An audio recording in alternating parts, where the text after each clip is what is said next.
పర్యటనలు చూసాం. డిఎస్సి అభ్యర్థులు కొంతమంది కలవడం కనిపించింది వైఎస్ జగన్మోహన్ రెడ్డిని. దాంతో పాటుగా సుగాలి ప్రీతి తల్లి కూడా మాట్లాడడం కనిపించింది రోజు ఉదయం నుంచి విజువల్స్ కానీ వీటిలో కానీ.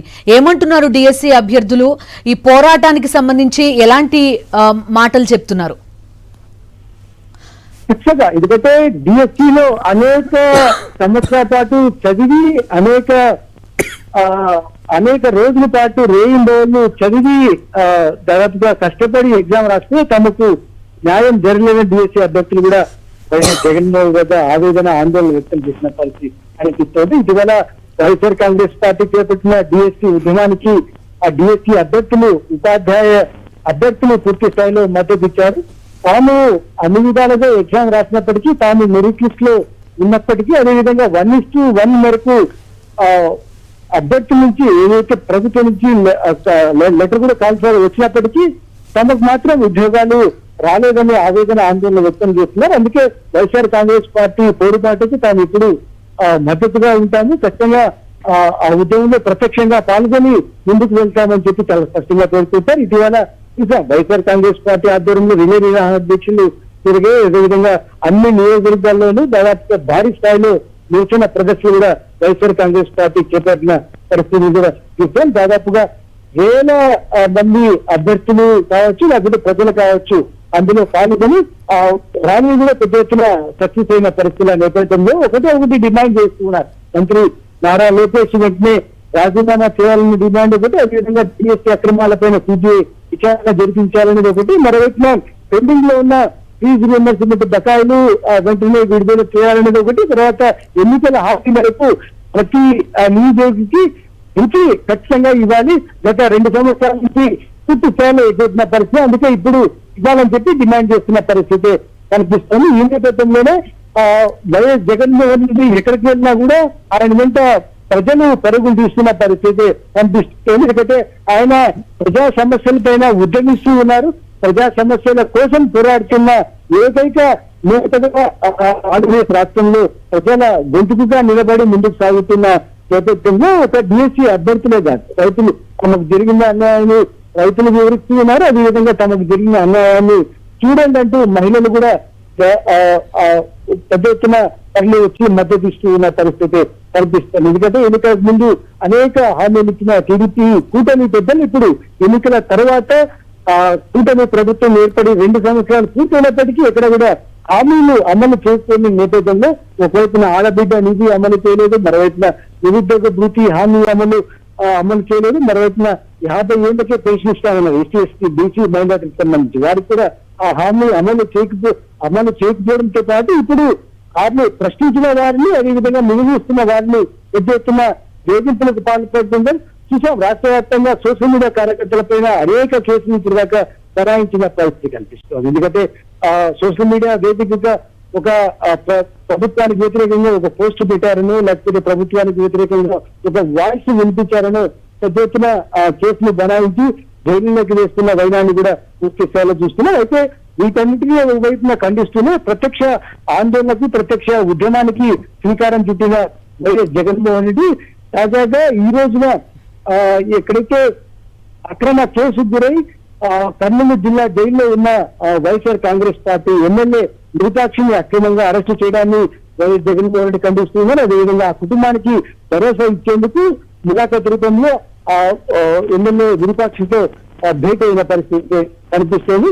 మొత్తం మనం ఉదయం నుంచి అబ్జర్వ్ చేస్తే అన్ని వర్గాల ప్రజల నుంచి వైఎస్ జగన్మోహన్ రెడ్డికి పెద్ద ఎత్తున మద్దతు వస్తుంది, పెద్ద ఎత్తున బ్రహ్మాండం పడుతూ ఉన్న పరిస్థితి కనిపిస్తుంది. మరి కాసేపట్లోనే కర్నూలు జిల్లా జైలు నుంచి మాజీ ముఖ్యమంత్రి వైఎస్ జగన్మోహన్ రెడ్డి బయటకు వచ్చి ఇక్కడ మీడియా సమావేశంలో మీడియాను అడ్రస్ చేస్తూ మాట్లాడతారు. టీడీపీ కూటమి ప్రభుత్వం చేస్తున్న అరాచకాలు కావచ్చు, లేకపోతే పెద్ద ఎత్తున జరుగుతున్న రాజకీయ వేధింపులను మీడియా వేదికగా ఆయన ఖండించే అవకాశాలు అయితే చాలా ప్రస్ఫుటంగా కనిపిస్తున్నాయి. శివారెడ్డి, కేసుల విషయానికి వస్తే ఒకటి వైఎస్ఆర్సీపీ లీడర్లు, కార్యకర్తలు, సోషల్ మీడియాకు సంబంధించిన వాళ్ళు, దాంతో పాటు మీడియా ప్రతినిధులు, వీళ్ళు వాళ్ళని తేడా లేదు. జస్ట్ ఒక్క మాట ప్రభుత్వానికి ప్రశ్నించినా, వ్యతిరేకంగా మాట్లాడినా కేసు పెడుతున్నారు, అరెస్ట్ చేస్తున్నారు.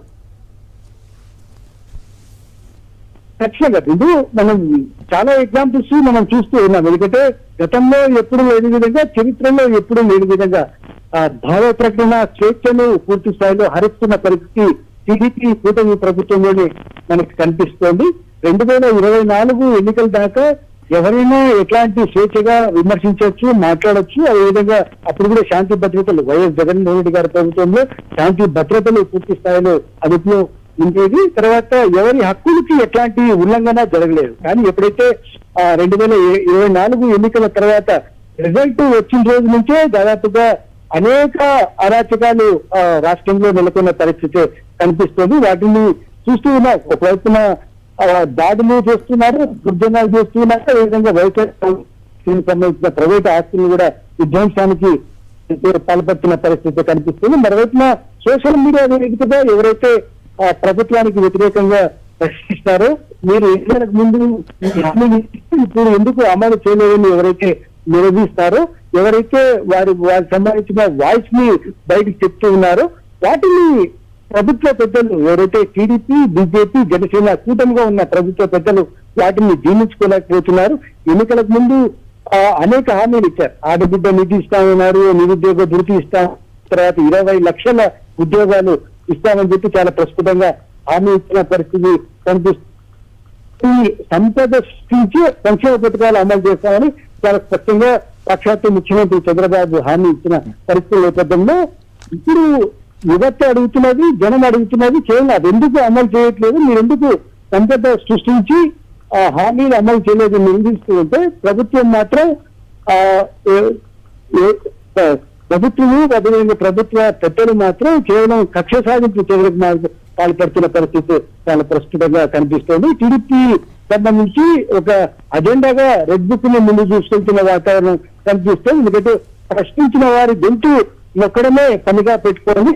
టీడీపీతో పాటు బీజేపీ, అదేవిధంగా జనసేన ఈ రెండు పార్టీలు కూడా బాధ్యత వహించాల్సిన పరిస్థితి వచ్చింది.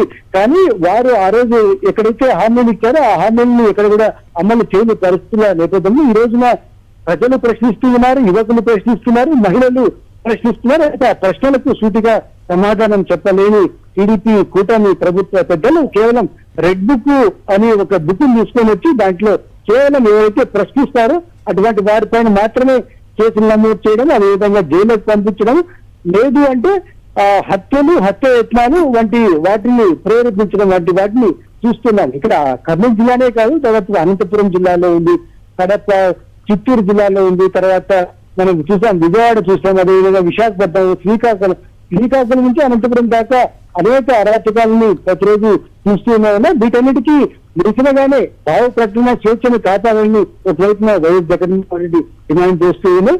మరోవైపున సంక్షేమ పథకాలు ఎందుకు అమలు చేయడం లేదు, అభివృద్ధి కార్యక్రమాలు ఎందుకు అమలు చేయడం లేదు, అదేవిధంగా రైతు సమస్యలను, మహిళల సమస్యలను ఎందుకు పట్టించుకోవడం లేదని ఒకవైపున నిందిస్తూ ఉన్నారు.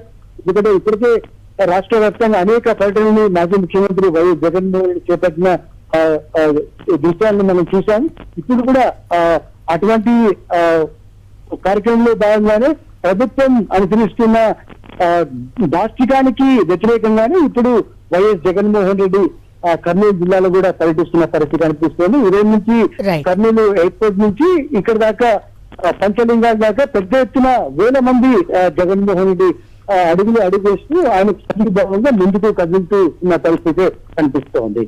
రైట్. శివారెడ్డి ఆలూరు ఎమ్మెల్యే విరూపాక్షితో కర్నూలు జిల్లా జైలు పంచలింగాలలో ములాఖత్ అయ్యారు వైఎస్ జగన్మోహన్ రెడ్డి.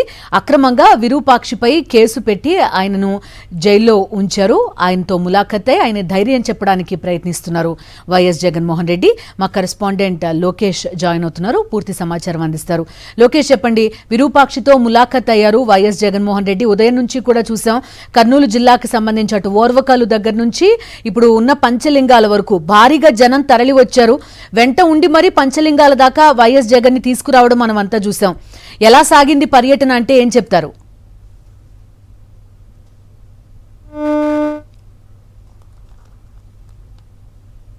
ప్రయత్నం చేసిందో అది పూర్తి స్థాయిలో విఫలమైందని చెప్పవచ్చు.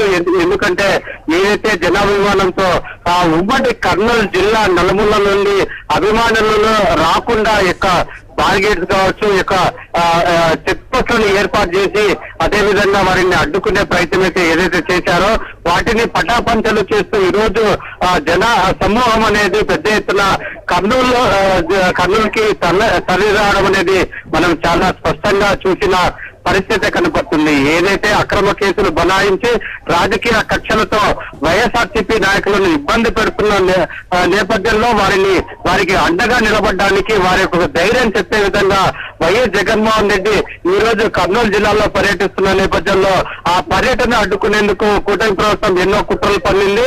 అయినప్పటికీ కూడా ప్రజాభిమానం ముందర ఈ యొక్క కూటమి ప్రభుత్వం యొక్క కుట్రలు ఫలించలేదని చెప్పవచ్చు.